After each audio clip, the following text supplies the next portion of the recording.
Pada suatu hari di kerajaan Pasir Batang, hiduplah seorang raja yang baik hati bersama dua orang putrinya.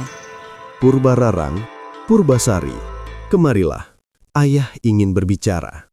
Iya, Ayahanda. Kalian berdua adalah putri ayah. Kelak salah satu dari kalian akan memimpin desa ini dan harus memiliki hati baik dan menyayangi rakyatnya. Aku hanya ingin selalu berbuat baik, Ayah. Tentu saja.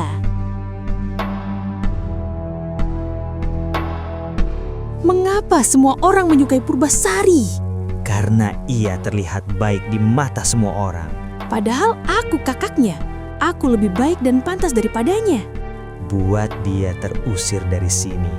Lalu jika dia telah pergi, semua akan memandangmu dan bisa kamu miliki. Ya, aku setuju. Maka dari itu, bantu aku untuk menyingkirkannya. Ya, aku setuju.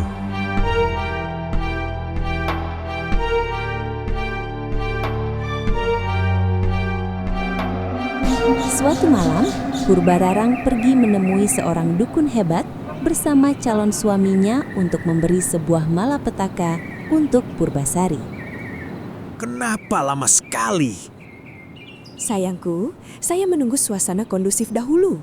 Sudahlah, Purbararang dan Indrajaya pergi ke sebuah hutan untuk mencari keberadaan dukun tersebut.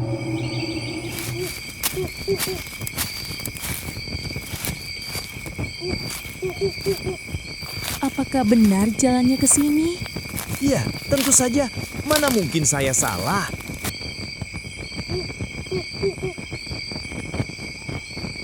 Sudah saya ramalkan Ada akan datang kemari. Jika kau sudah tahu, maka percepatlah dan jangan sampai seseorang mengetahui. Sang dukun meracik ramuan untuk membantu Purbararang menjalankan aksi jahatnya terhadap adiknya yaitu Purbasari.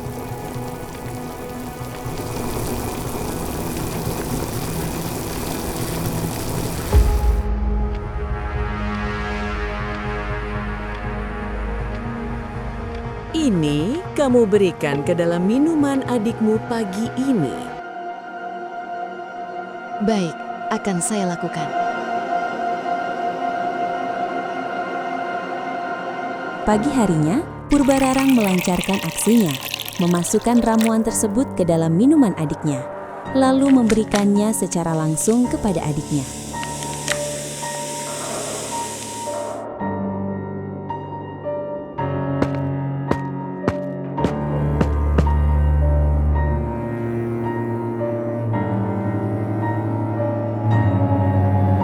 Adikku, sepertinya kamu terlihat letih sekali.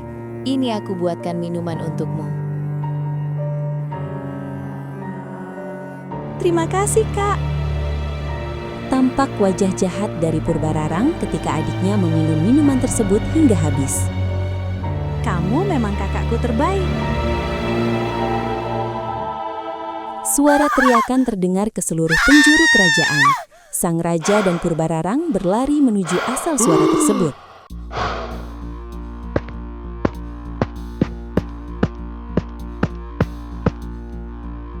Anakku, ada apa denganmu anakku? Astaga, ini aib keluarga. Ini adalah penyakit kutukan. Ayah. Ayah, Anakku Purbasari, apa yang telah kau lakukan? Jangan mendekat. Ini semua ulahmu. anakku, sudah tidak ada cara lain. Kau harus keluar dari kerajaan ini jika kau ingin menyelamatkan wajah kerajaan ini. Penjaga, bawa Purbasari menjauh dari kerajaan. Purbasari pergi dari kerajaan bersama seorang penjaga. Purbasari pergi meninggalkan kerajaan dengan berat hati dan menuju hutan. Maafkan saya, Tuan Putri. Saya hanya mengikuti perintah. Tidak apa-apa. Memang sudah takdirnya seperti ini. Sesampainya di tengah hutan yang gelap, penjaga dan Purbasari sampai di sebuah gubuk tua. Baiklah, kita sudah sampai. Disinilah Tuan Putri akan tinggal. Baik, terima kasih sudah mengantarku hingga kemari. Purbasari mengangguk dan mempersilahkan sang penjaga tersebut pergi kembali ke kerajaan dengan perasaan sedih.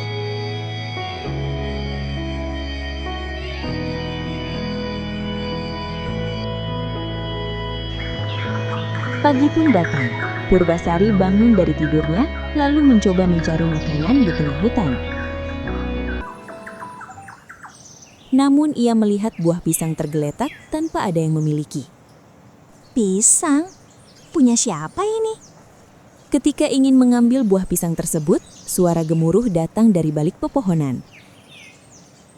Purbasari pun heran dan kembali ke gubuknya. Hei, siapa yang membawakan buah-buahan ini?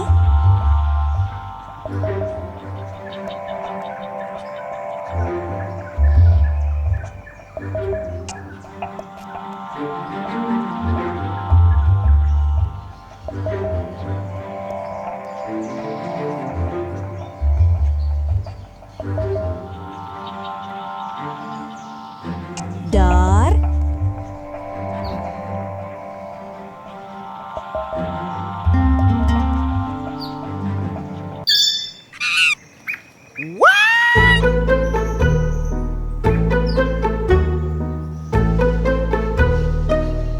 aku masih melihatmu. Apakah buah-buahan ini kamu yang bawakan? Aku sangat berterima kasih atas kebaikanmu. Perkenalkan, aku Purbasari. Aku tahu kau ingin berteman denganku.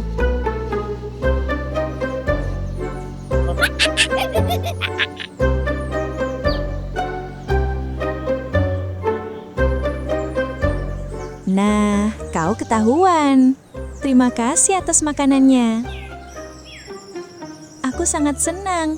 Mari kita berteman. Karena kita sudah berteman, kamu akan kuberikan nama Lutung Kasarung ya.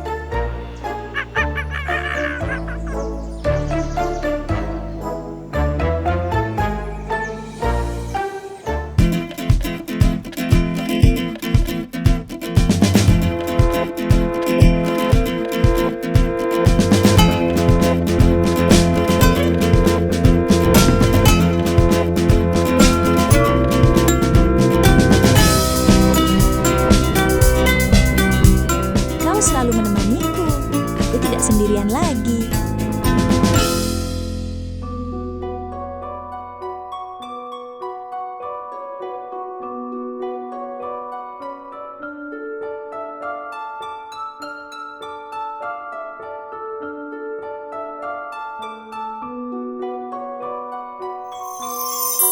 Bawalah ia ke telaga di arah barat, dan suruh wanita tersebut berendam ke dalam telaga tersebut. Niscaya penyakitnya akan hilang.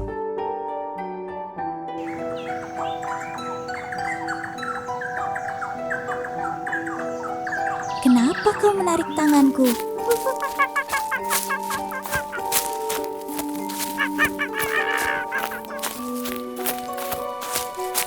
Ada apa, Lutung Kasarung? Baik-baik, akan aku turuti, Lutung.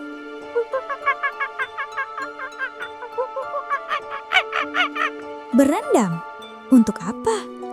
Baiklah sahabatku, aku akan masuk ke dalam telaga tersebut.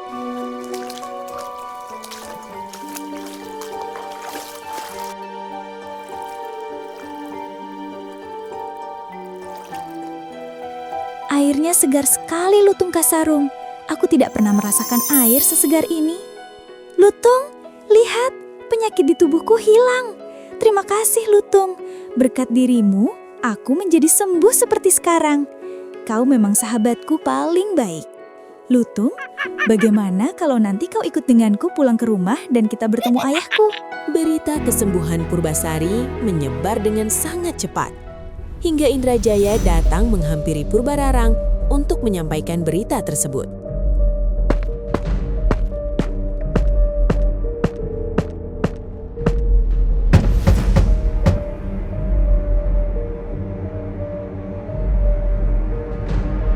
Sayangku Purbararang, aku ingin memberitakan bahwa Purbasari telah sembuh dari penyakitnya. Bagaimana bisa? Bawa dia ke istana. Kita adakan sayembara kecantikan dan ketampanan pasangan. Lalu penjaga istana pergi ke hutan untuk membawa Purbasari pulang. Putri Purbasari? Iya, Tuan. Tuan Putri diundang untuk kembali ke istana, Tuan Putri Purbasari. Baik, Tuan. Aku sudah tidak sabar untuk bertemu dengan ayah. Bukan, tapi Putri Purbararang, karena di istana akan diadakan perlombaan kecantikan oleh Tuan Putri Purbararang.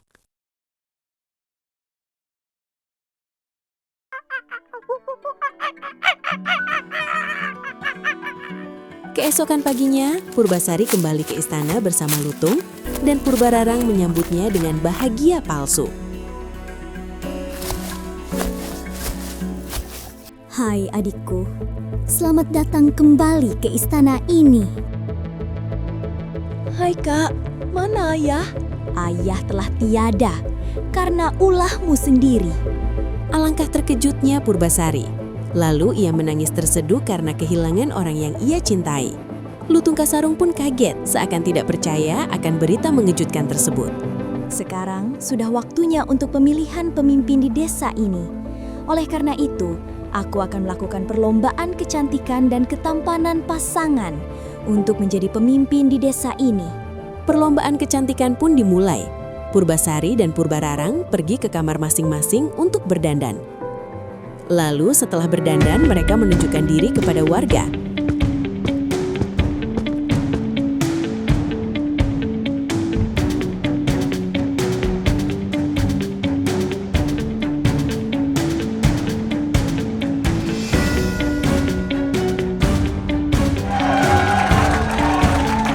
Alangkah terkejutnya ketika hasil pilihan diumumkan. Lihat kan, siapa yang lebih cantik? Mana pasanganmu adikku?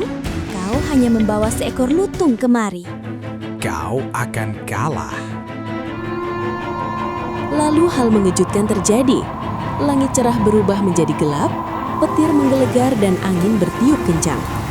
Tiba-tiba Lutung Kasarung tersambar cahaya dari langit dan berubah menjadi pria tampan.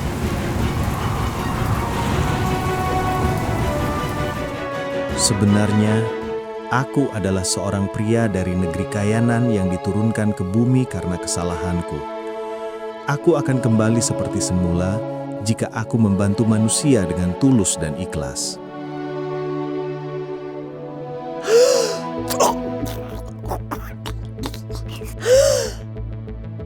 Kakak, kau kenapa? Aku tidak tahu kenapa. Leherku terasa panas. Wahai Purbararang, jujurlah kau pada adikmu kelak, penyakitmu akan hilang dengan sendirinya. Apa yang kau sembunyikan, Kak? Aku telah membawa kesialan pada dirimu, sehingga kau terkena penyakit tersebut. Tolong adikku, maafkan aku. Aku maafkan kau, kakakku. Adikku, maafkan semua hal yang telah aku lakukan padamu. Langit pun berubah menjadi cerah setelah semua kebohongan tersebut terungkap. Purbararang menjadi pribadi yang baik hati, dan Purbasari pun diangkat menjadi pemimpin di desa tersebut. Semenjak hari itu, Purbasari dan Purbararang hidup bersama dengan bahagia dan saling memaafkan, memimpin kerajaan Istana Pasir Batang dengan damai.